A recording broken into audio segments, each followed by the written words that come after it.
जो शीत युद्ध की शुरुआत थी वह यूरोप से होती है, परंतु कुछ घटनाएं और संघर्ष एशिया और दुनिया के बाकी हिस्सों में भी देखने को मिलते हैं। 1949 में 30 वर्ष का एक गृह युद्ध खत्म होता है चीन के अंदर, और वहाँ पर कम्युनिस्ट साम्यवादी सरकार माओ के नेतृत्व में आ जाती है।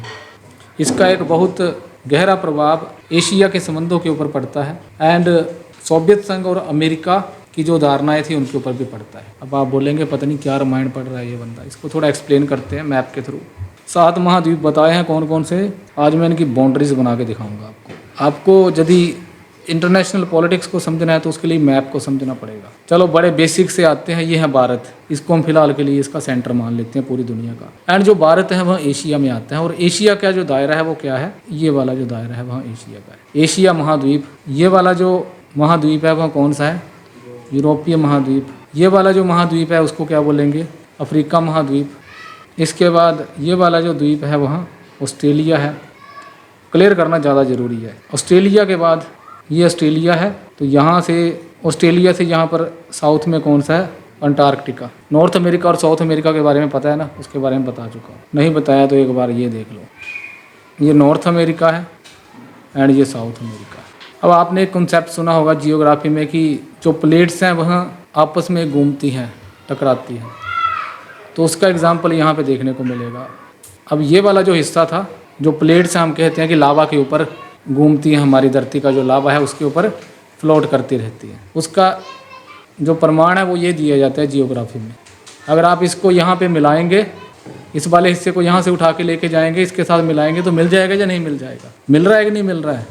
ये वाला एग्जाम्पल दिया जाता है कि साउथ अमेरिका और जो अफ्रीकन कॉन्टिनेंट है वो एक समय पे एक ही था, और ये जो प्लेट्स हैं वो घूमती रहती हैं, वहाँ कभी आपस में जुड़ जाती है, कहीं कन्वर्ज कर जाती है, कहीं पे डाइवर्ज कर जाती है।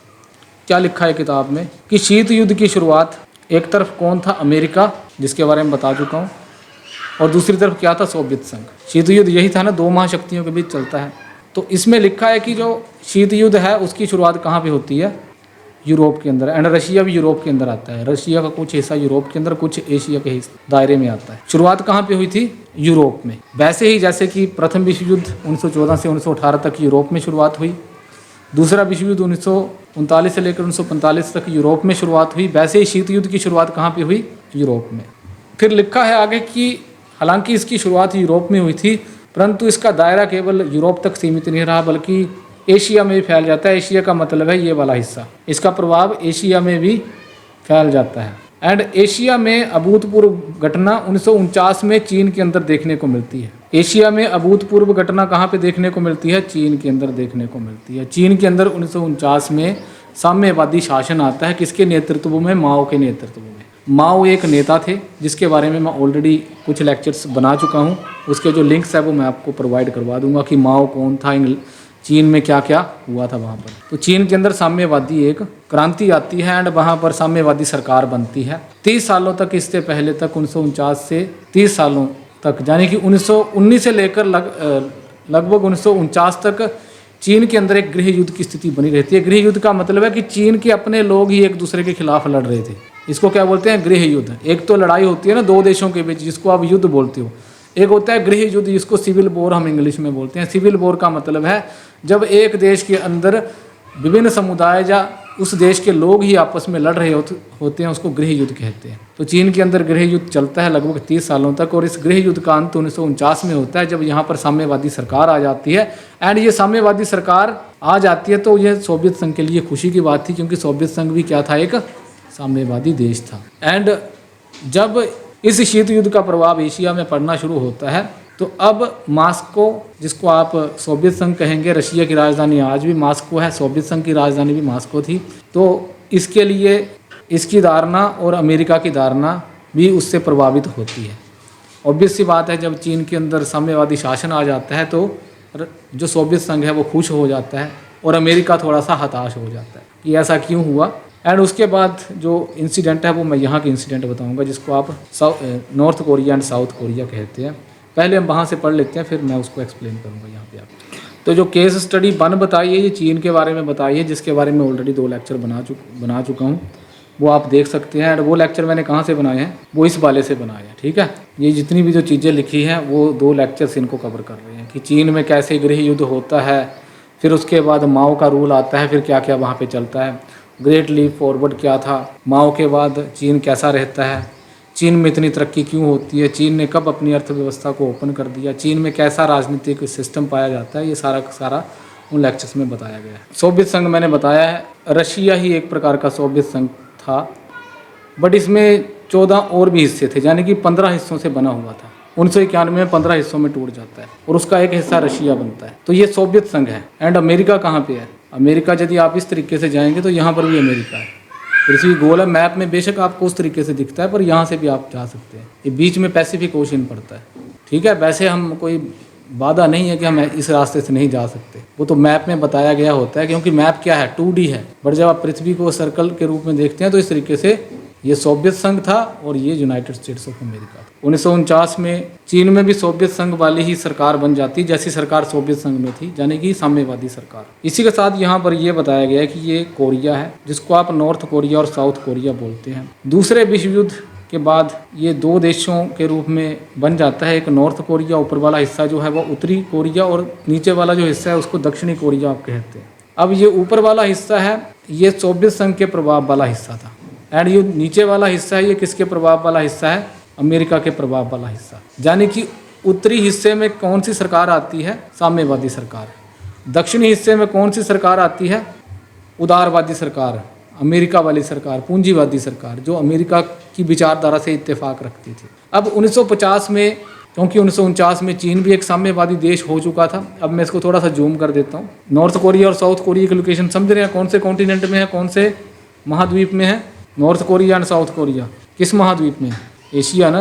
पास में कौन है नॉर्थ कोरिया के? एक तो सोवियत संघ। 1945 में नॉर्थ कोरिया बन जाता है।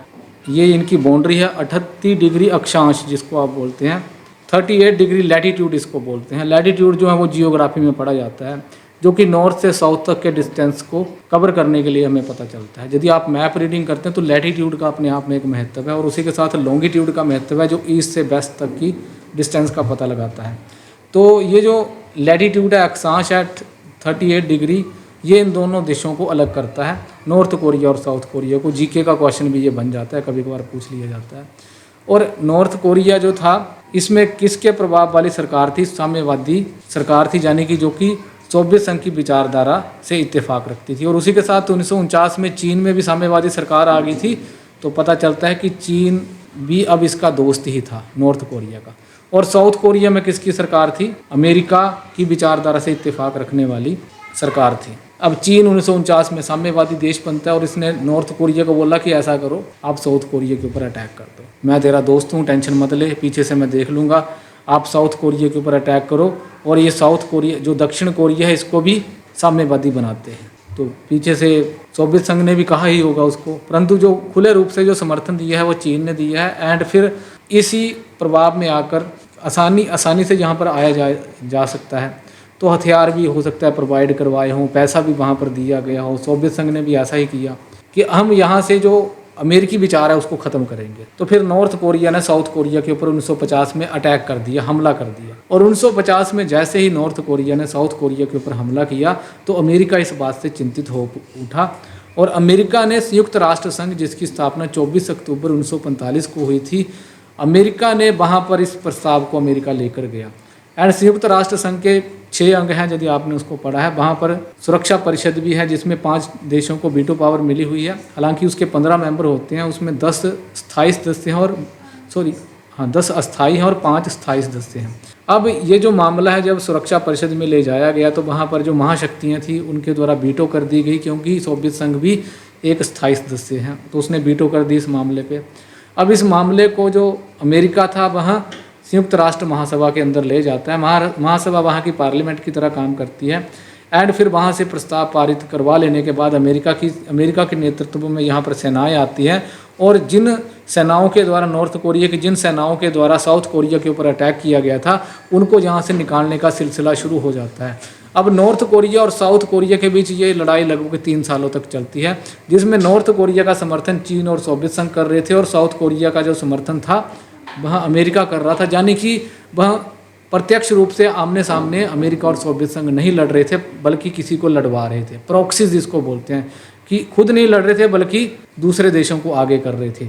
तो इसको भी आप कह सकते हैं कि शीत युद्ध के दौरान की एक घटना थी कि किस प्रकार से दो महाशक्तियों के बीच संघर्ष चल रहा था।